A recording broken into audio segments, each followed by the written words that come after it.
Hola a todos y bienvenidos a SIGMaths, donde convertimos café en teoremas.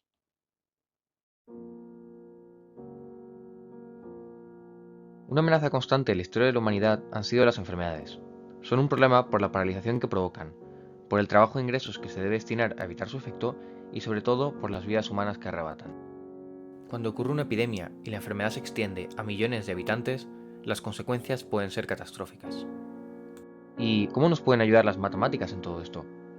Pues resulta que hay una manera muy sencilla de modelar la evolución de estas epidemias y es a través de unas herramientas muy familiares para cualquier matemático, físico o ingeniero, las ecuaciones diferenciales.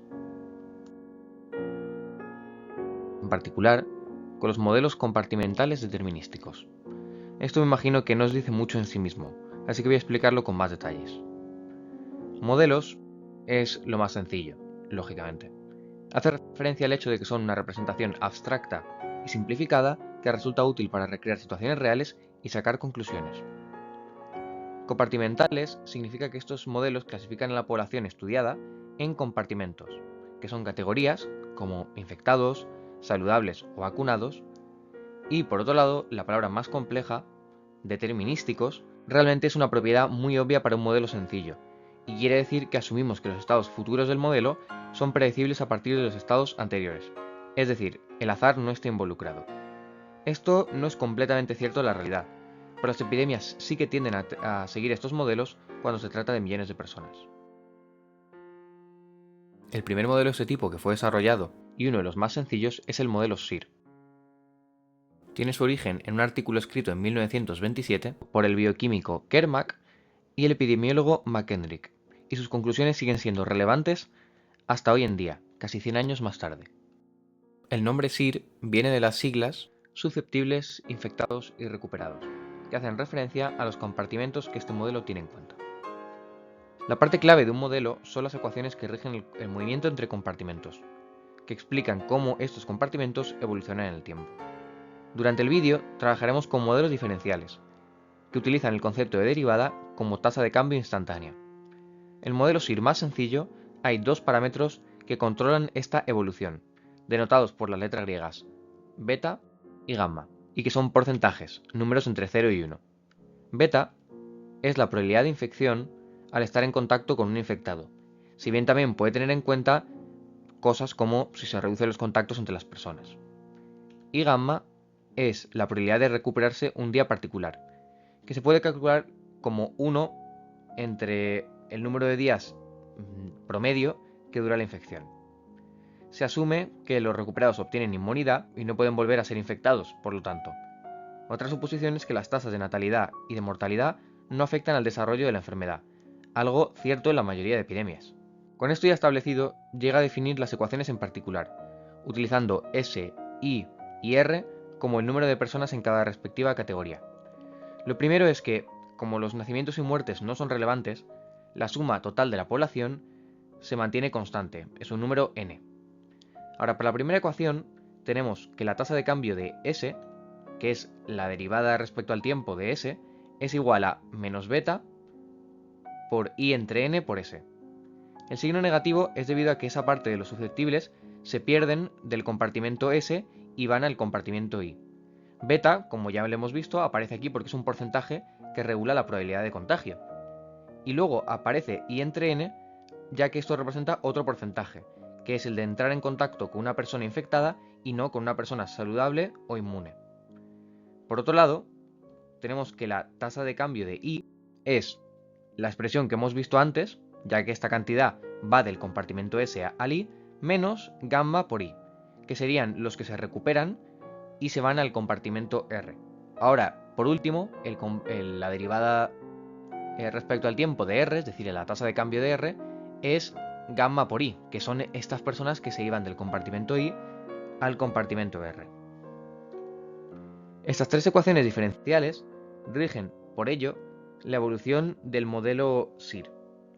Pero un pequeño ajuste final que podemos hacer es dividir los tres números S, I y R por un factor de n para que así sean porcentajes de la población total, y su suma sea 1, lo cual no cambia el resultado más que por un factor de escala. Con esto, y utilizando la notación de la tilde para las derivadas, ya que no hay ambigüedad porque son todas respecto al tiempo, podemos obtener este sistema de ecuaciones.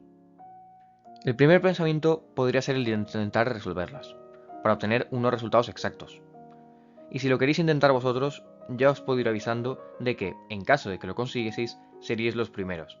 Y es que en estos casi 100 años no se ha obtenido ninguna solución analítica exacta, y no parece que exista. Pero esto no tiene que ser un problema, ya que hay muchas ecuaciones diferenciales que no tienen una solución, como puede ser el famoso ejemplo del problema de los tres cuerpos. Y por suerte, a diferencia del comportamiento caótico de este último ejemplo, con esta ecuación sí que se pueden utilizar aproximaciones numéricas para encontrar los resultados, lo cual veremos en unos minutos. Además, las ecuaciones nos brindan otro uso: obtener datos relevantes para analizar la situación. El más claro ejemplo de esto es el número de reproducción básico, definido como beta entre gamma y escrito como R mayúscula sub 0. Lo que viene a representar este dato es el número medio de infecciones provocadas por una persona mientras está infectada. Y si nos fijamos en la segunda ecuación, podemos ver que se puede escribir también de esta manera. Como gamma por i siempre es positivo, ya que ambos son porcentajes entre 0 y 1, el signo de la derivada de i depende exclusivamente de este valor, es decir, de R sub 0 por S. Al comienzo de la epidemia, este valor es R sub 0 por S de 0, donde S de 0 es el porcentaje de susceptibles al comenzar. Si este valor es menor que 1, la derivada al comienzo será negativa, lo que significa que I comienza ya decreciendo y la enfermedad acabará desapareciendo sin haber sufrido un pico y por lo tanto sin haber provocado una epidemia. Por otro lado, si este producto es mayor, entonces la derivada comenzará siendo positiva. Así que los casos crecerán hasta cierto punto y provocarán una epidemia. Una manera muy intuitiva de pensar en esto es darse cuenta que el porcentaje de susceptibles al comienzo es prácticamente siempre un número muy cercano a 1, ya que las enfermedades comienzan afectando a grupos de quizás decenas de personas dentro de poblaciones de millones de habitantes, lo que supone más de un 99,99% de susceptibles. Esto significa que realmente el número de reproducción básico es el factor clave, y todo depende de si R sub 0 es menor a 1 o mayor a 1. Si R sub 0 es menor, la interpretación podría ser que el número medio de infecciones provocadas por un infectado es menor que 1, y lógicamente una enfermedad así desaparece. Y si es mayor que 1, entonces la enfermedad se expandirá cada vez a más y más personas y ocurrirá un brote epidémico. Un concepto muy importante en los modelos compartimentales es el de equilibrios. Estos equilibrios son valores de S, I y R que causan que el modelo se estabilice y no cambie más. Lo útil de estos equilibrios es que a medida que pasa el tiempo, los modelos tienden a estabilizarse y tienden a llegar a uno de estos posibles equilibrios. Para ello se debe dar la situación de que todas las derivadas sean iguales a 0, ya que entonces ninguna variable cambia su valor. Si establecemos este requisito, podemos ver que es necesario que la derivada de R sea 0. Por lo tanto, gamma por i debe ser 0, y como gamma está siempre entre 0 y 1, tenemos que i debe ser 0. Esto ya resulta suficiente para que haya un equilibrio, así que podríais pensar que implica que S y R podrían tener cualquier valor. Pero las ecuaciones resultan determinar estos valores finales. Encontrar estos valores es bastante complejo, y dejaré la demostración para un vídeo corto que publicaré próximamente. Y como podéis ver, los resultados son bastante complicados, llegando a involucrar una función muy curiosa e inusual llamada la función W de Lambert. Pero lo importante es que se pueden calcular numéricamente. Con todas estas aplicaciones de las ecuaciones vistas, llega el momento más entretenido, que es simular las soluciones, si bien mediante una aproximación. En el primer ejemplo veremos lo que ocurre si tenemos una población de 1 millón de habitantes y 1000 infectados al comienzo.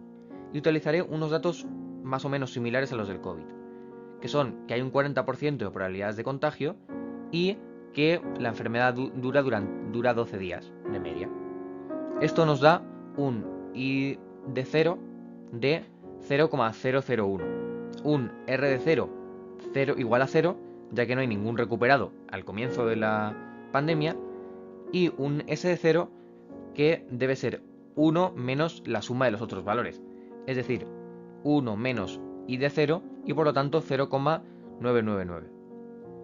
Beta, de manera lógica, es 0,4, ya que hay una probabilidad del 40%, y gamma es 1 entre el número de días que dura la enfermedad, ya que es la probabilidad de que en un día cualquiera uno se recupere, y esto nos da 0,083 periódico. También podemos calcular cuál sería el número de reproducción básico en este caso, y tendríamos que R sub 0 es igual a 4,8, que sería la media de contagios que causa un infectado. Con las variables ya definidas podemos comenzar la simulación de la epidemia a través del modelo SIR. Como podemos ver, el número de susceptibles comienza a descender a un ritmo bastante rápido, casi exponencial, y los infectados aumentan a uno similar, seguidos por los recuperados, hasta que se alcanza el pico de la epidemia, es decir, el mayor número de infectados simultáneos, y a partir de ahí baja los casos hasta cero, mientras que tanto los susceptibles como los infectados se estabilizan.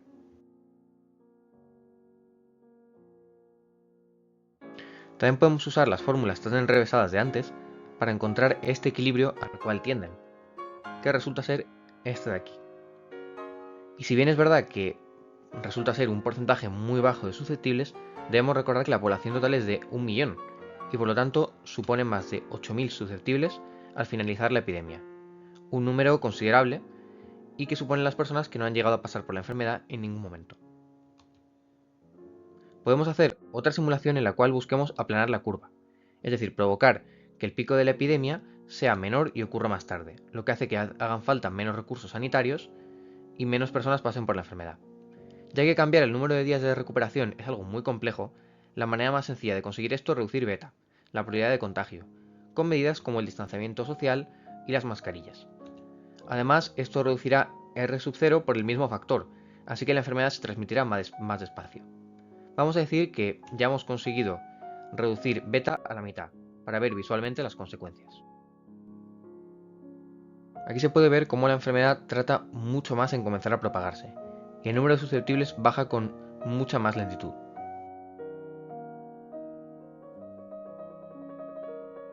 El pico ocurre mucho más tarde y es mucho menos intenso, por lo cual habrá más tiempo para prepararse para la enfermedad.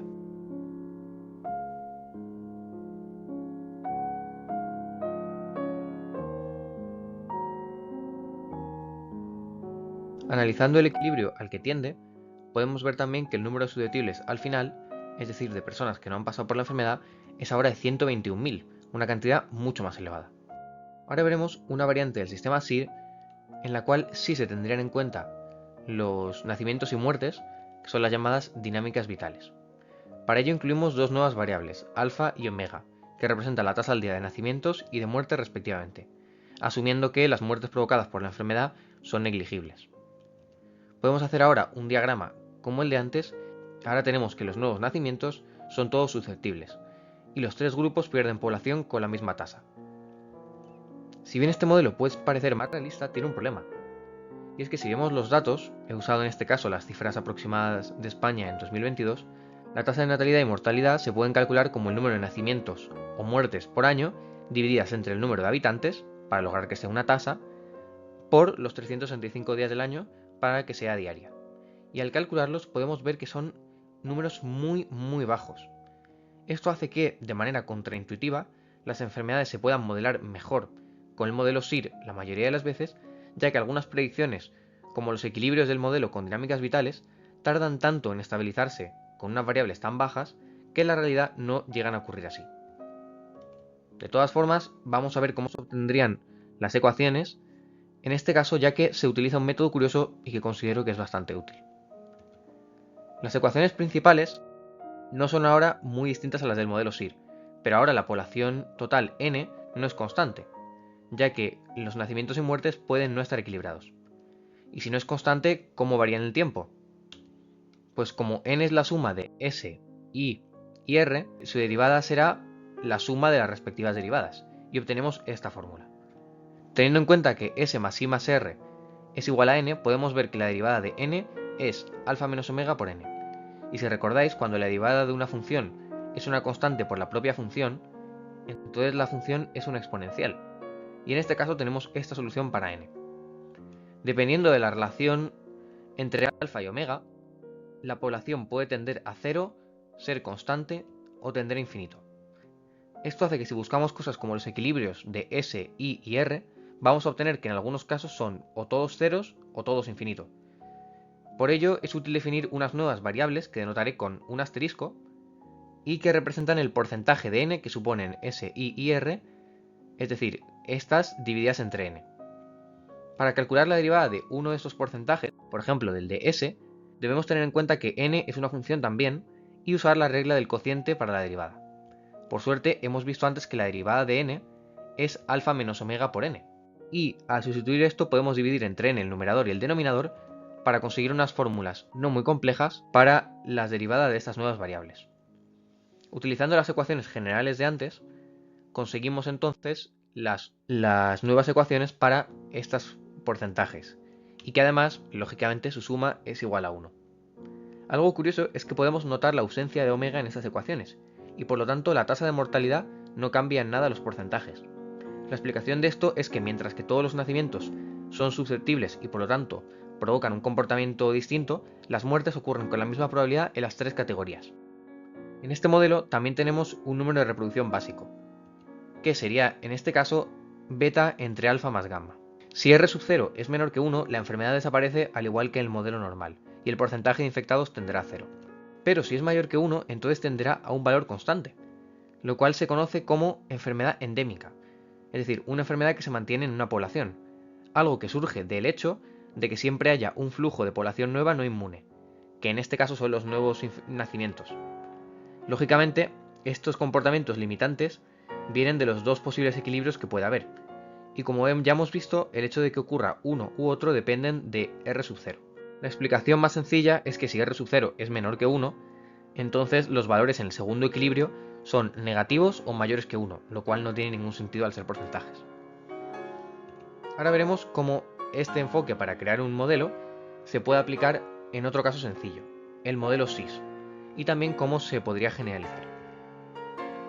En el modelo SIS hay solo dos categorías, la categoría de susceptibles y la de infectados, ya que lo que se busca es modelar una enfermedad en la cual no hay inmunidad tras pasarla, o si hay inmunidad es de apenas unos días y se puede menospreciar en los cálculos, y en la cual los infectados vuelven a ser susceptibles tras acabar la enfermedad. Las ecuaciones son muy similares a las del modelo SIR. Tenemos que la ecuación de la derivada de S tiene un término, gamma por I, que son los infectados que se recuperan, y menos beta por I entre n por S, que son los susceptibles que son infectados. Y la derivada de I es justo lo opuesto. Si elegimos S e I como porcentajes para que su suma sea 1, obtenemos estas dos ecuaciones muy sencillas. Y esta sencillez es la que permite algo inusual en estos modelos, que es que el modelo SIS sí se puede resolver. Si escribimos S como 1 menos I, podemos ver que solo la segunda ecuación es relevante, ya que la primera es una consecuencia de ella, y podemos reescribirla solo en términos de I. Esta ecuación diferencial se puede resolver, y podéis encontrar en la descripción del vídeo una actividad en GeoGebra en la cual se muestra la solución a partir de los datos introducidos.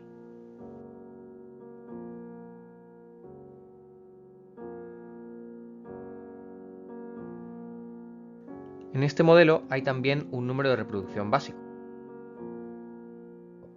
que es igual al de antes, beta entre gamma, y que representa el mismo concepto. Y también se pueden encontrar los posibles equilibrios, igualando las derivadas a cero. Para que este producto sea cero, hay dos opciones. Puede darse el caso de que I sea igual a 0, y por lo tanto S sería igual a 1. O puede ocurrir que beta por S menos gamma sea igual a 0, por lo cual S sería igual a gamma entre beta, que es igual a 1 entre R sub 0, e I sería igual a 1 menos 1 entre R sub 0. Es este mismo número de reproducción básico el cual determina a cuál de los dos equilibrios es al cual se tiende, ya que el segundo equilibrio requiere que R sub 0 sea mayor que 1. También podemos introducir las dinámicas vitales en el modelo SIS, lo que produciría estas ecuaciones. Lo bueno es que si hacemos lo mismo que con el modelo SIR e introducimos los porcentajes de S y de I, resultan comportarse de exactamente la misma manera que un modelo SIS habitual en el cual gamma se reemplaza por gamma más alfa. Casos tan sencillos como el modelo SIS no son lo habitual, pero lo que sí que es sencillo es formular las ecuaciones en un caso general. Tan solo hay que identificar los compartimentos deseados y las relaciones entre ellos, lo cual siempre es más claro utilizando cajas y flechas. Y luego escribir las ecuaciones para la derivada de cada compartimento recordando que es tan solo la tasa de cambio. Y si queremos encontrar los equilibrios, tenemos que igualar todas estas ecuaciones a cero y resolver el sistema. Para demostrar la utilidad y flexibilidad de estos modelos, voy a acabar el vídeo con una aplicación a uno de los conceptos claves a la hora de combatir epidemias provocadas por los virus, que son las vacunas.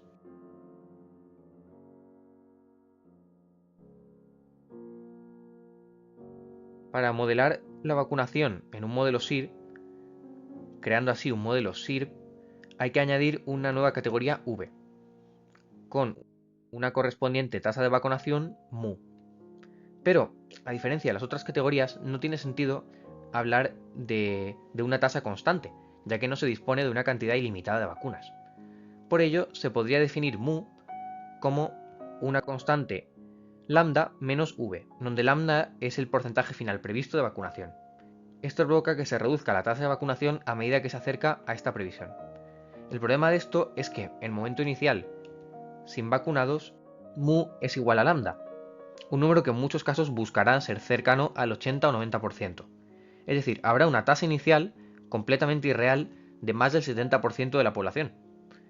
Si queremos una tasa inicial distinta, por ejemplo, ρ, manteniendo la condición anterior para una tasa decreciente, una fórmula que sí que funciona es la siguiente. Que mu sea igual a ρ menos ρ entre lambda por v. Con esta fórmula para mu podemos establecer ya las ecuaciones de este nuevo sistema, partiendo del enfoque por porcentajes. De manera similar al modelo SIR, carecen de soluciones exactas, pero sí se pueden analizar sus equilibrios. Es sencillo ver que I debe ser igual a 0, mientras que o bien S es 0 también, o bien V es lambda. El primer caso se corresponde a un número de infectados que no dejan a ningún susceptible antes de que ya se haya vacunado a todos, mientras que el segundo es el caso donde el porcentaje final de vacunados llega a ser el previsto, lambda. Para finalizar, vamos a ver el efecto de la vacunación en la evolución de la epidemia con este modelo. Vamos a volver a ver el ejemplo del comienzo con el modelo SIR.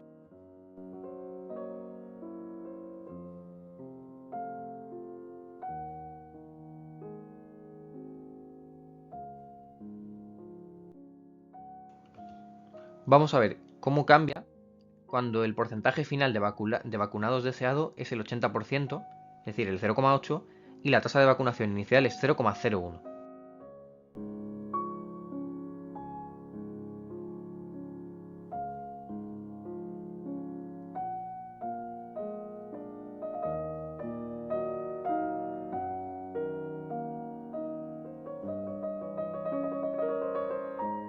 Podemos ver que el porcentaje de vacunados no llega para nada a lo previsto, ya que deja de haber susceptibles antes de que se alcance, pero sí se logra frenar un poco el avance de la enfermedad. La clave está en cuando se ha logrado una vacunación general antes de la aparición de la enfermedad, como puede ser el caso de la vacunación para proteger de una nueva variante de un virus. Si realizamos la simulación de nuevo, pero ahora con un porcentaje de vacunados iniciales del 0,5, es decir, el 50%, podemos observar que la enfermedad se neutraliza de manera mucho más efectiva.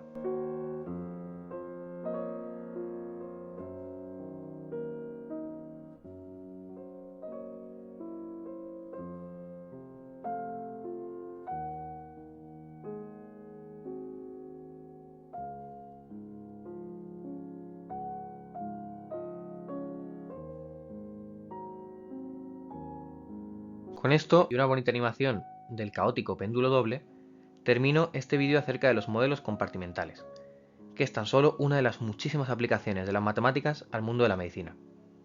Si os ha quedado cualquier duda o queréis sugerir temas para otros vídeos, no dudéis en escribirlo en los comentarios. Y si queréis que continúe haciendo vídeos así, recordad darle like a este vídeo y suscribiros. Muchas gracias.